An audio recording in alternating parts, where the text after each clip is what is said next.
Welcome to the Manitoba Ag Days podcast, where we hear from some of the most relevant, up-to-date, informational speakers in our industry. In episode 38, producers Alan McKenzie from Nesbitt, Manitoba, Andrew and Patty Harris of Stonewall, Manitoba, and Alexander Borsch of Ely, Manitoba, share their story, Organic Production 101, a panel discussion. Okay, everybody, I think we're going to get the last portion of the morning going right away here. Thank you so much for attending, and we're going to wrap up the organic morning with a producer panel. We have different producers here today. I'll introduce them in just a second. Their talk or the panel is titled Organic Production 101, so they'll be talking a bit about their farming systems, but a lot of the focus was on a little of the focus is going to be on transition and the reasons for transitioning, and you'll hear from the producers kind of at what stages they're at in their systems. So I think we'll get going. I'm going to introduce the speakers and then we'll go with the questions. Once I ask the producers the questions, everyone will have a chance to answer, and then we'll have some time for audience questions as well. So the first producer I'd like to introduce is Alan McKenzie. Just to my right here. Thank you. So for those of you who don't know Al is a producer from Nesbitt, Manitoba, on a 4,000-acre mixed cattle and grain organic farm. Al began transitioning his farm to organic production in 2002, and since 2011, his whole farming operation, including the cattle, have been certified organic. Alan works for diversity on his farming system, grows a variety of grain crops, including intercrops, hemp, and other cereals, and uses his cattle to graze cover crops on his farm. So Alan will be one of the producers on our panel that's been organic, and we're working through transition probably for the longest period of time. And so next up, we have Andrew and Patty Harris, who are joined by their two daughters, Lily and Sophie. Andrew and Patty Harris are from Stonewall, Manitoba, just north of Winnipeg. And together they farm with their girls and with Andrew's father. They've seen the farm transition from dairy to beef and grain, and now are working to transition to organic. So in 2018, in this growing season, they'll be running 260 conventional acres, 455 transitional acres, and 660 organic acres, including beef and cattle. So a dual production farm or a triple production farm, lots of diversity in their practices, and we'll hear a bit about how that works for them today. And at the end of the table, we have Alexander Borsch from Ely, Manitoba. Alex grew up in Ely on a grain farm. He has a bachelor and a master's in agribusiness and science from the INP Purpan in Toulouse, France, and has worked for 2 years in Toronto for DG Global Inc. as a grain trader, and has recently moved back to the farm this past July. The farm was founded in 1988 by his father, Andreas, who immigrated from Cologne, Germany, and together they farm 5,000 acres, and this season they'll be transitioning 500 acres to organic. So this will be your producer panel for today, and the first question that I'll get the producers to answer is just to provide some background of your farming systems and how long you've been in organic production or transitioning to organic production. So I'll let you take it away. Thanks, Catherine. That was an excellent introduction. We're 35 to 4,000 acres roughly. We're located near the big metropolis of Nesbitt, Manitoba. We run roughly 150 cow-calf operation, along with probably 2,000 acres of grain land that we're rotating in and out of hay and different things like that. Some of the different crops we're growing, winter wheat, spring wheat, oats, yellow mustard, peas, hemp, barley, flax, hairy vetch, sweet clover, red clover, alfalfa, and various cover crops. Here's my two munchkins out there in the spring. Winter wheat. By far for me, winter wheat is my home run crop. I just love this crop. We've been growing it for probably 10, 12 years now. It fits in well with the rotation. It keeps the weeds under bay. we're fighting a lot of wet, a lot of springs, and so that stuff is already up and growing in May when nothing else is even thought of getting out of the ground yet. So it really takes the workload off because we're trying to calve in May and June, so we got a lot already going on. So if I can have, say, a quarter of my acres into a winter wheat, really works well. Now the only downside, there's a bit of a marketing, sometimes a bit of a challenge, but we've been lucky working with some flour mills and stuff, so we've been able to always move it to, and never had too many issues with too much, like say, disease pressure or anything that's got knocked down into a feed market or whatever.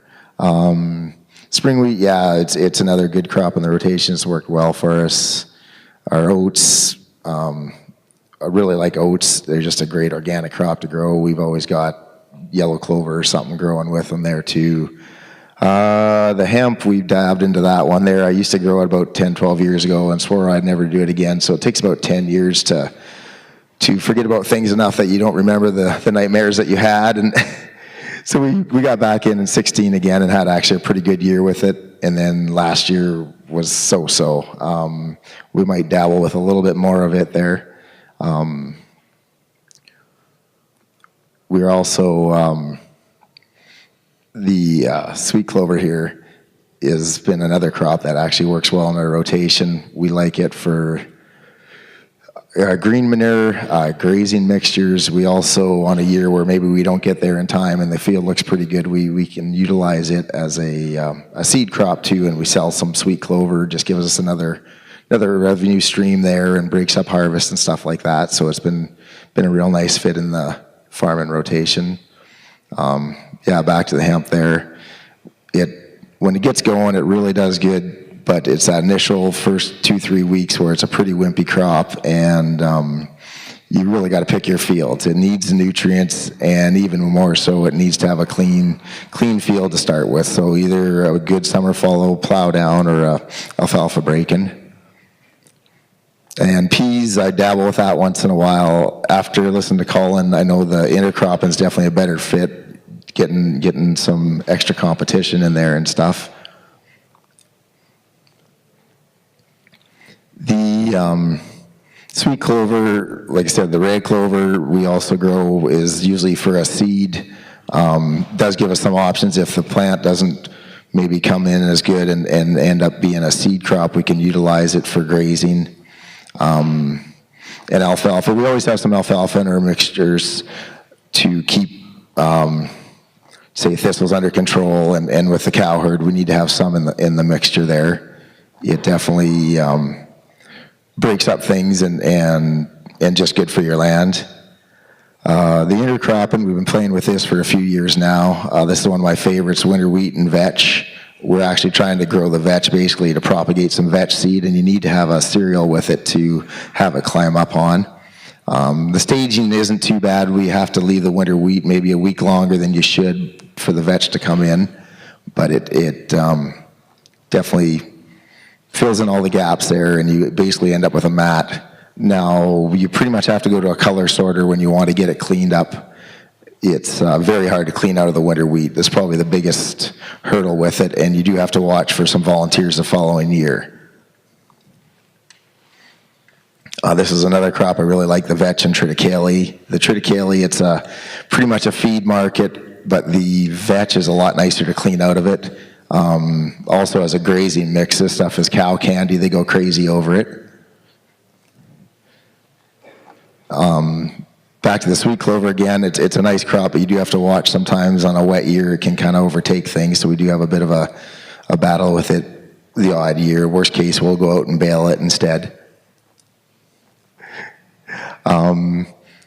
Cover crops. This would be what I've been playing with for probably a decade now, and keep tweaking and playing, and one year you think you finally got it figured out, and then all of a sudden you're scratching your head again. But this is the one we put in this year. It was a pea, sorghum, vetch. We had a crimson and a yellow clover in there. We had kale, radish, turnip, corn, and some faba beans. And this was my yearling pasture program. So basically we run the yearlings on tame hay or forage for till the cover crop gets ready. We're able to kick them out there in September when the tame forages start to drop off on us there, and you can almost watch these guys put pounds on, and they just love this stuff. It gives us a lot of diversity. Try to get lots of legumes in the mix too, so we're fixing some nitrogen, and this field here will go back into hemp for next year. And this same cover crop, this is after about 2 weeks after the first killing frost, and that kale is still growing green there, so it's working out really well for late season fall graze, and we can even use it, put the cows through here in November is the plan. Here's just a shot. We just use a big heavy disc for incorporating our green manures. I'd really like to try the crimp rolling thing, but just haven't quite got the nerve up yet. Same thing, we bought a comb cut a year ago for doing some in-crop thistle and mustard control. And good old family bonding.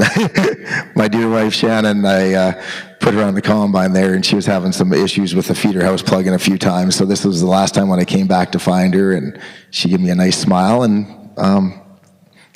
I actually did help her and get it unplugged in the end, and I was a good husband. I didn't leave her scrambling. Oh, that's pretty much it. Thanks.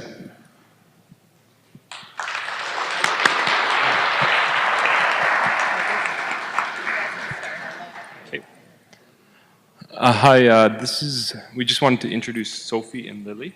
And I asked them before what they would like to say, but what they wanted to say about the farm, and Lily said Warren, and then Sophie said chicks. She likes the chicks in spring. So Warren is our hired man, casual guy, nice young guy. So okay, you guys can go up now. We have collected a few photos to give a snapshot of our farm. They're just going to play up there, kind of like a slideshow. My parents, Paul and Marlene, farm with us, and they're in the audience up here. And we are all involved in the farm in some way or another. My brother Dan loves to help us, and we have also 2 casual farm hands. Farming is in my blood. With both sides of my family have operational farms, the Penner side and the Harris side. My great-grandpa Harris was a market gardener in Winnipeg. In 1936, he moved on to where we are near Stonewall, Manitoba. Our farm was a dairy farm until 2007 when we chose to switch to grain and beef, and that's what we are now. And since then, we have increased our grain land and decreased our beef cows. In 2014, we were given the opportunity to rent organic land. We have really enjoyed the challenge to running the land organically and learning new methods of farming. One of our main reasons for moving our farm to organic is soil health. We like the idea of green manures, cover crops, and using livestock to improve soil health. This year, we will be farming 1,400 acres. About half the land will be organic, a quarter is transitional, and a quarter conventional. We are leaving some conventional crops so we can try cover crops to reduce fertilizer costs, as well as herbicide and pesticides, while in the meantime improving soil health. Last year, we tried grazing some green manures. It worked well, so this coming year we decided to fence more land, and we are hoping to rotationally graze the cattle on the land. We want to see our cows graze year-round on a variety of crops. We have also moved our cows from February-March calving to May-June calving. We have also decided that we are going to graze pigs, poultry, we are going to try grazing pigs and poultry on the green manures. We enjoy using our livestock to improve our green manures, and also comes with the added benefit of having more grazing for them throughout the summer. I'm Patty, and I'm a city girl who always wanted to marry a farmer.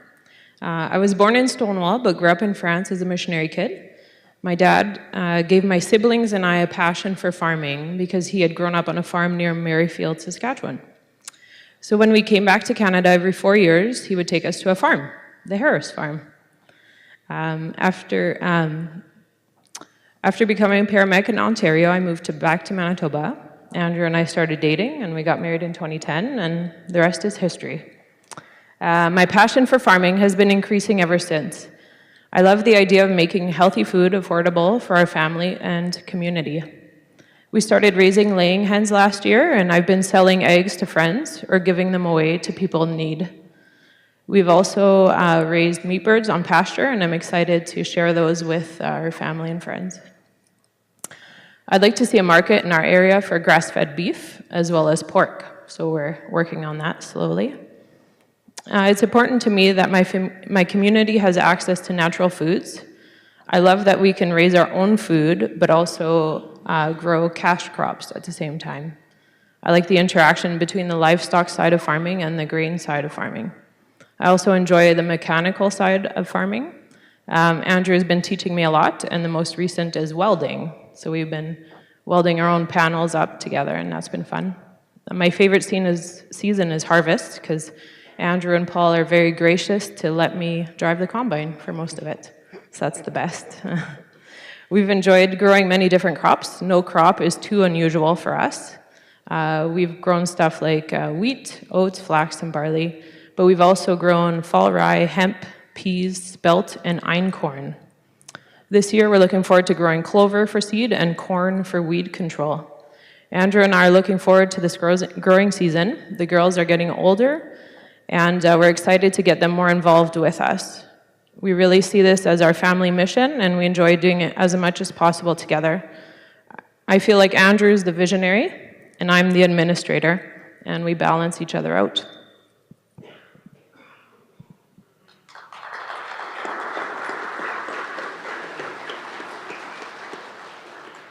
All right, I guess it's on to the rookie. I think I need to work on my crop selfies and maybe getting some kids here for some good picture props. But yeah, so I just moved back to the farm actually this summer after spending about 8 years in school and then working in the trade. So I guess I'm also a little bit more inexperienced on the farm side, but we farm about 5,000 acres in Eli, Portage, and St. Eustache. Mostly classic, I guess, Manitoba rotation of cereal canola, cereal soybean at the moment. Kind of fluctuating between barley, oats, wheat, and then various canola, sometimes peas and soybeans. So basically, we're only in our first year of transition, which kind of just started this June. We haven't gotten through any of the experiences of that yet, but we've definitely gone through a lot of the thought process of actually getting there and how to implement this transition of 1,500 acres of our farm over the next 3 years. So I guess I'll stop there for the introduction and kind of let us get on to the next part so we can talk about the transition and everything. Perfect. Thanks. Actually, Alex, you can hold on to that. I'm going to switch things up here just to throw a little diversity in. So the next question that I'd like you guys to touch on, where some of you touched on it a little bit already, but maybe you could expand on some of the reasons behind why you decided to transition to organic production and the method of transitioning. For those of you in the room who maybe aren't familiar with organic production, there's a couple different ways that we can transition. Some choose to do it all at once, and some do piecemeal. So I was wondering if you could comment on your decision. All right, so here, I guess we'll go on to the next slide. Yeah, basically, it's basically a 2 or 3 year thought process on our farm. I mean, coming from the grain trading side and from the farm, you get a little bit of a different perspective, but first it was kind of just this production model, of always being reactive to all the disease pressure, the weed pressure, is really limiting and not quite as passionate. And so even on our own farm with a 4 or 5 year rotation, we've seen a lot of weed resistance.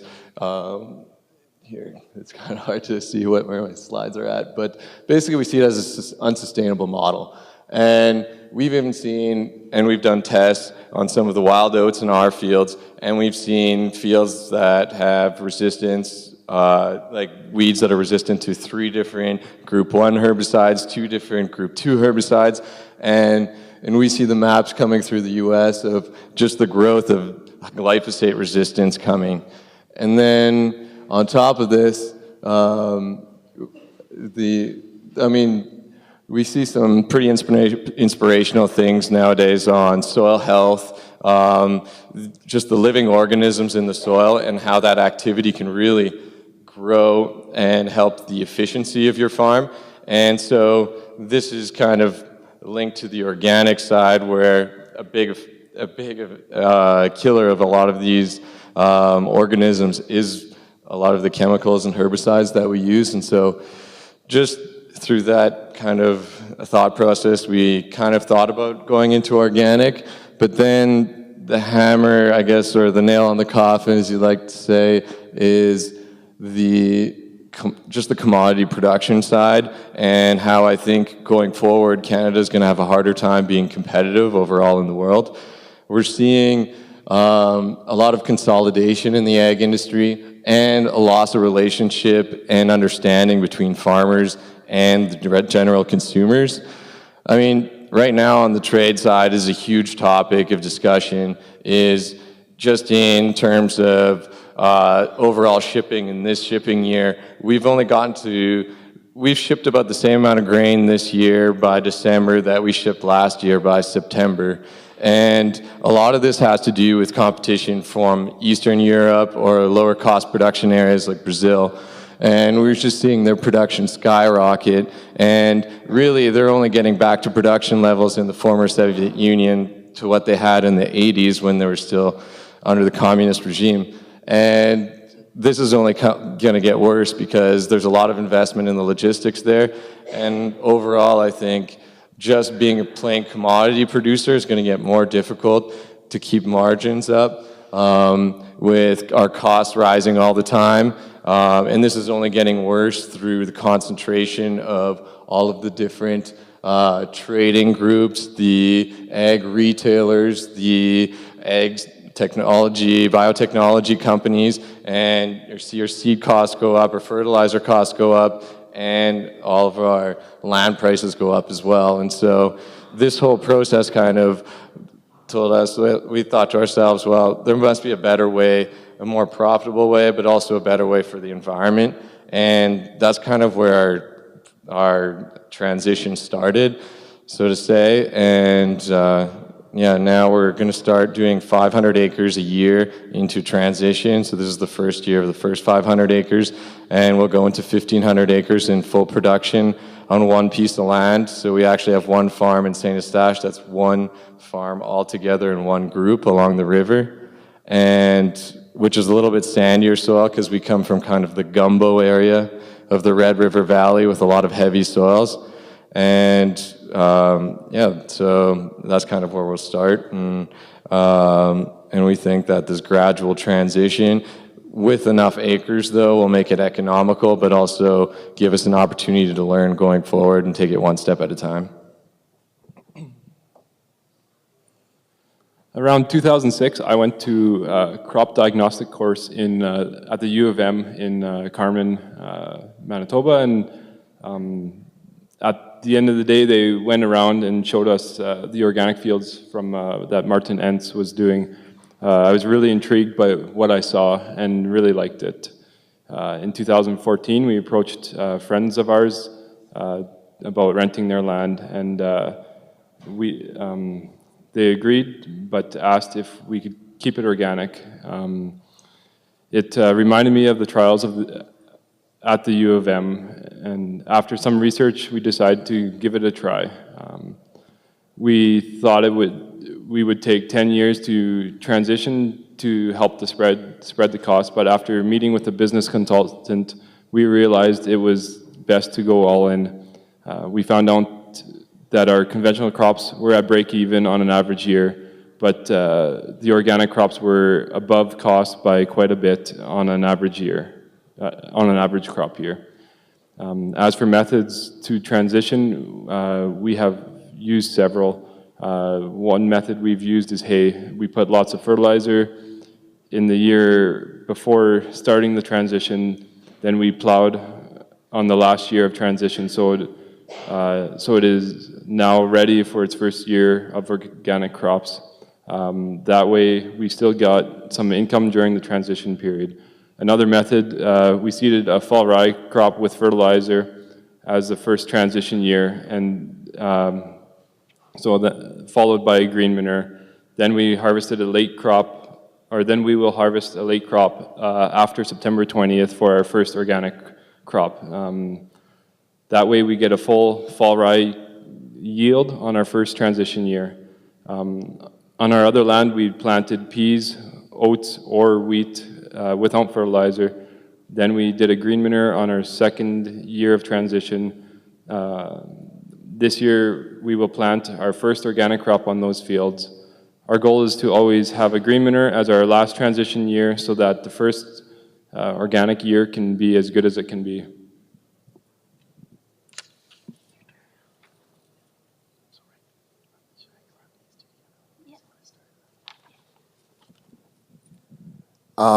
We've been at this for a long time now, it seems. The transition process was pretty easy for us to integrate because we were 3/4 of the way there anyway. We were in the horse business, and I was also in the export hay business there. So we had a lot of alfalfa in our rotation. So it was actually really simple. Instead of spraying out our hay fields, we basically just went out with a disc and worked it up a couple times there. So like I said, it was an easy transition to start with back in 2002, 2003, because like I said, the majority of our acres were already into alfalfa, so we had a pretty nice basis to work with. I was kind of excited about the organic thing, though there's a lot of, basically just a new challenge, something different. The organic flax looked pretty cool at $24 a bushel instead of $8 for commodity flax, and a couple different crops like wheat were pretty good at the time too there, so we started in on that one. After that, basically we would put in oats and back into alfalfa again. The only problem I had when we started going too much alfalfa in the rotation is our fertility started to really dwindle on the phosphorus. So now I've been spending the last few years importing a lot of nutrients, manure-wise, trying to bring up our phosphorus levels and kind of learning from past mistakes there. We pretty much transitioned most of the farm at once, and any new land we brought on, usually we would switch it over fairly quickly, either throwing hay in for a couple of years or putting in one cash crop and then going with a green manure so we'd have it all ready for the following year. So the fertility was kind of at its highest peak there when we could start our organic crops there.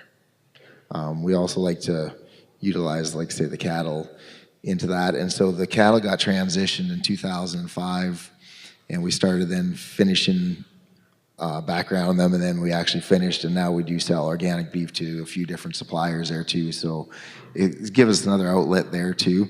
I guess that's about it for our transition. Great, thanks. Thank you guys for sharing. I was wondering, maybe we'll take a second to ask if there are any questions for anyone on the panel about their transition process. Okay, well, if there's no questions right away, we'll move on to the next topic. So we just talked about your reasons to transition. As we have a diversity of people on their journey through the transition, I was wondering if you could comment on what were your biggest fears going into transition. And, you know, maybe this doesn't really apply exactly to you at this point, Alex, but how have they changed now that you're working within the organic production system? But you can still comment on your fears. Maybe we'll start with the Harrises on this.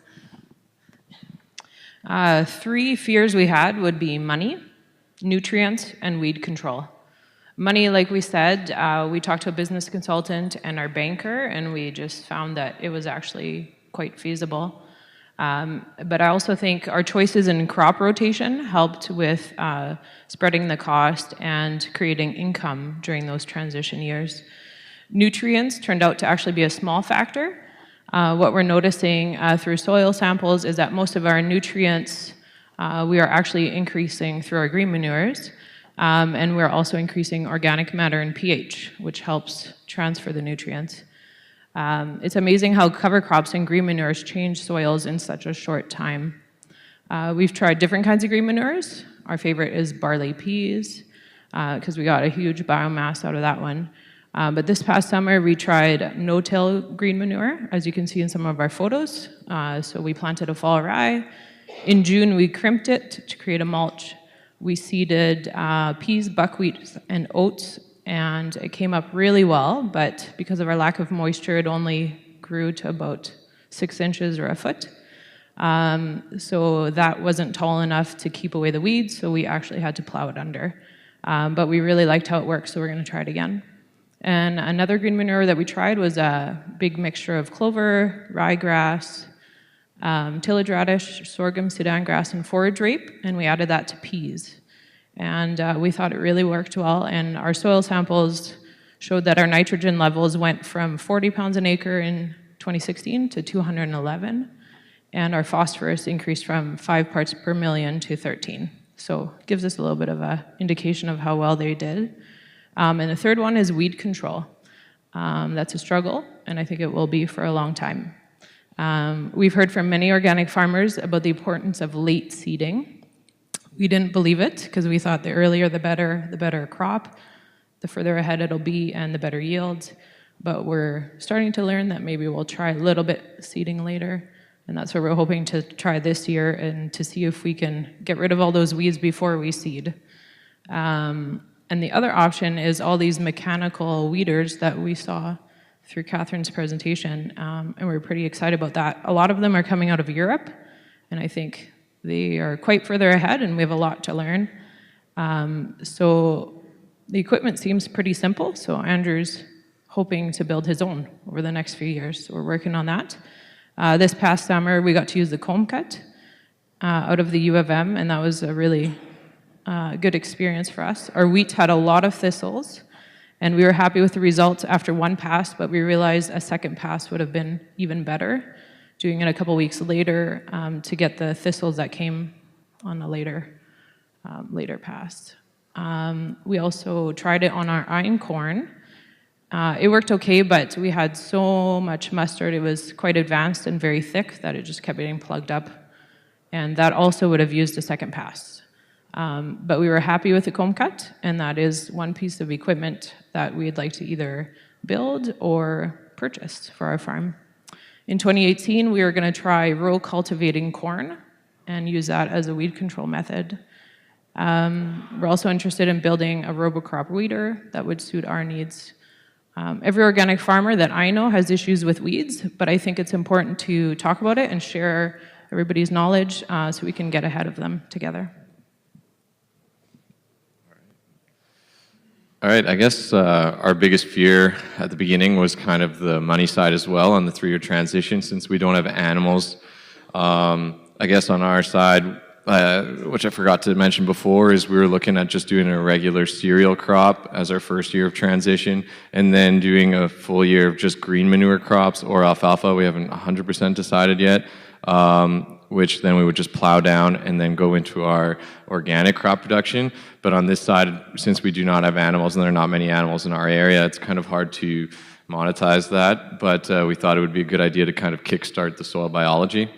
And then I guess on the other side, like everyone else, is weed control to a large extent, which we've done quite a bit of research from, which kind of allayed our fears from a lot of the guys in Ontario and Quebec and Europe, which are using a lot of pretty high-tech machinery that can really handle a lot of that.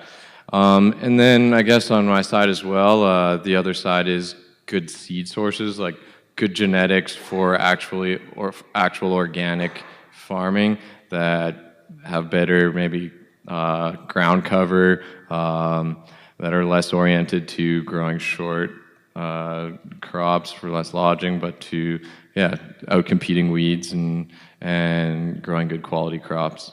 And then I guess marketing as well. Always getting rid of the crops is not as easy as just bringing it to your local elevator or flour mill or whatever. So those are kind of our fears. We haven't done it yet, so I can't really comment on how it'll go. But yeah. We didn't have, or I guess when I started into it, like I said, we were kind of 3/4 of the way there, so I really didn't have a lot of fears because we were kind of doing more of the same anyway, maybe just changing it up a little bit.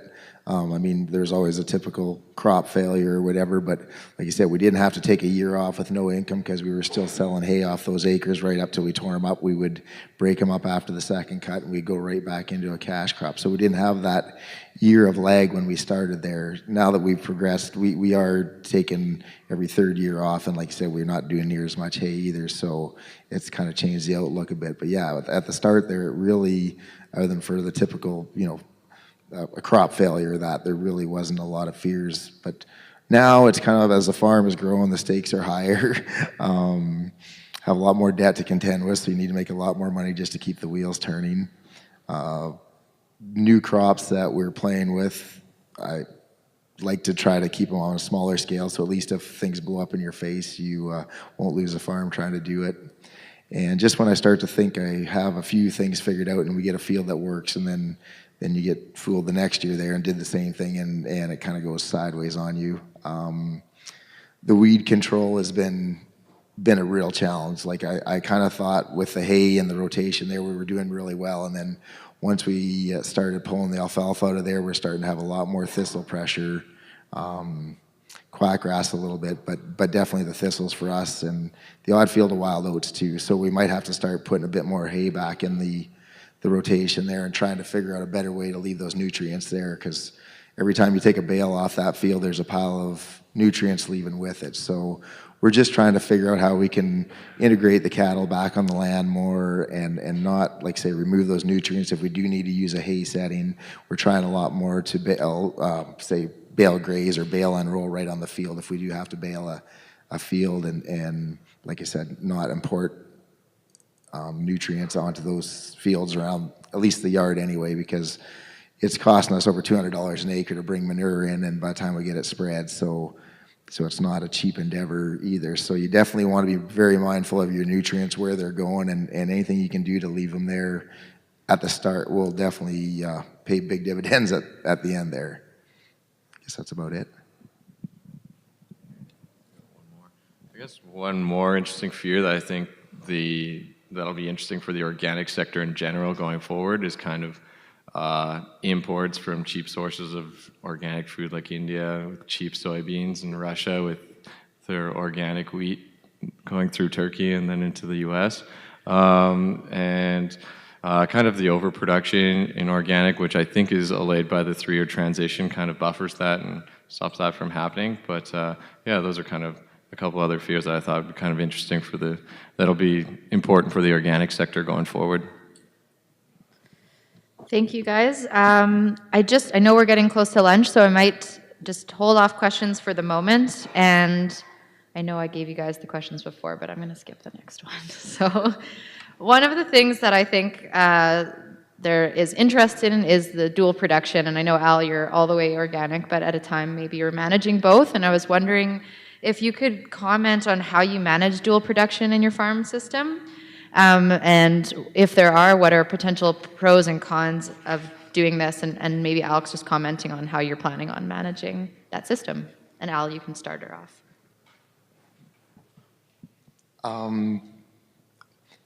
Yeah, like I said, for us, it wasn't quite as bad, but we did have years when we picked up some new land that we were running both conventional and organic crops at the same time. So the biggest thing was just to avoid growing the same crop in the same place. Like, you really had to do your homework at the start when you're filling out your applications with your certifiers and stuff. And this is the reason why sometimes people get mad when they're going through the paperwork and they're like, well, why do they want to know what I'm doing? Well, the girls in the office, when they can pick that up and say, oh, geez, you've got hard red spring growing on your conventional acres and your organic acres, you're going to run into parallel production. So that's the reason when we're filling these forms out, sometimes you're wondering why in March or February they want to know what you're up to, but it kind of pops up some red flags. So we really tried to be mindful of what we were doing that way, so we could kind of avoid the pitfalls of that one. And usually I would try to convert my land over the new conventional land as quickly as possible, so I wouldn't have to start dealing with this every year. And I sit on the board of OPAM as well, so you'd always see back years ago where people would come in and they'd be fighting or I shouldn't say fighting, but they would basically be explaining why they did this or did that. But anytime they ran into issue, it was because they happened to have dual production. You never had an organic guy who was straight organic run into a parallel production issue because it didn't exist. And most of the grief that guys had was because they were growing, or and they ran two different ways. And so it was really tough to watch some of these guys. They sometimes would lose a crop year because all of a sudden they had organic wheat, conventional wheat that was non-distinguishable, so they basically had to get their organic wheat dropped back down into conventional status and stuff like that. So after seeing that one, kind of made me be really mindful. So that's why we kind of like to put it in fairly quickly. I guess dual production on one side is nice. You've got more tools in the toolbox to say you have a trouble field or something that you want to work on and make sure it's in better shape. So that is nice to keep it conventional, maybe to get it where you want it to be at first. A little bit more diversified options. But like I said, the headaches that come along with it, the cleaning equipment out between fields, takes a lot of time, and basically just even the record keeping. Your bin storage is another one. Once you clean things up organically, then you don't need to worry so much about that one. Yeah, I'd basically have the biggest kind of pros and cons I've seen of running the dual, running both ways. Dual production isn't ideal, but it is doable. It involves careful crop planning and can be quite restrictive. For example, we can't grow wheat on both sides, and we can't grow corn too close to a neighboring field of GMO corn. But record keeping is very involved, but we still think organic farming is worth it in the end. What are the pros to keeping some conventional and running the rest organic is we like to try new things, and I'm on the one field we're leaving conventional, like I'm wanting to experiment with things like what Gabe Brown does in Bismarck. I'd like to try cover crops and try and get enough biomass on top of the surface so that it'll be nice and clean, and then it's easier to transition into organic. And yeah, that's dual productions. Yeah, I guess everyone's kind of touched on the same things, but I guess the biggest pro of doing both is kind of both systems can learn from each other. I think some of the tests that we'll do on the organic side, we wouldn't necessarily do on the conventional side if we weren't going into organic, and I think a lot of that we'll be able to cross over and apply onto the conventional side as well, and just to get more, I guess, dense food, and also just kickstart the diversity and the biology in the soil as well on that side.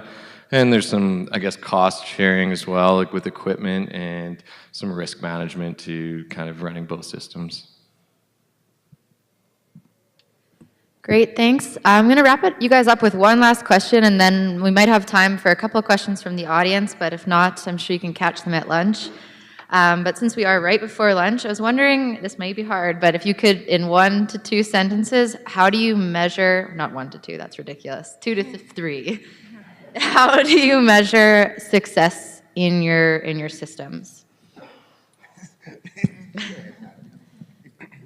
We measure success by doing the best we can do with what we have been given, by creating a safe place for our girls to grow up, by being able to make a living doing what we love, and by seeing our soil health improve each year. Great. Yeah, I guess on our side too, it'd be soil improvement, kind of nutrient density, on improving the nutrient density on our food.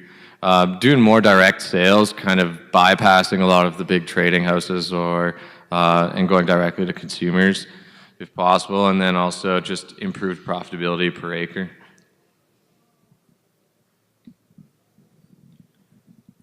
A lot of it for me has been just the great contacts that I've made over the years organically. I mean, it's just a great circle of people that are very willing to share, and that's been, I'd say, kind of almost a little bit off topic, but it has been very successful for me in that way. And yeah, quality of life. I mean, the fact that my kids can come and we can go hang out and do things, and still make a living at it, and just watching the soil quality every year. Even though we're fighting some good fights there, I'm happy with the direction we're heading with our soil, and just keep hoping that over the next 10 to 15 years it'll just get better as we go along. Great, thank you guys so much. I was wondering if there are any questions we might have time right up at the front.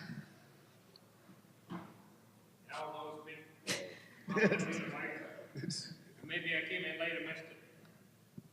I was on the Oakland board. I've been in this industry since 2000. What support are we lacking from the Canadian government? What support are we lacking from the Manitoba government? Does any? Who are you directing that at, Robert?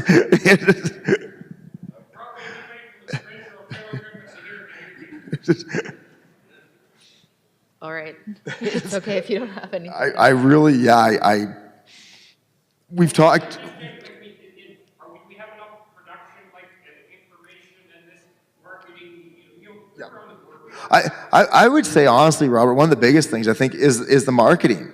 Yeah, I mean it is production too, and I mean U of M. We're so lucky here that we have a resource like that, because they have been huge for our operation alone. Just the stuff they're doing, cutting edge stuff. So I mean we need that background. I think that's where they could maybe, the government could help out more, is just that research stuff.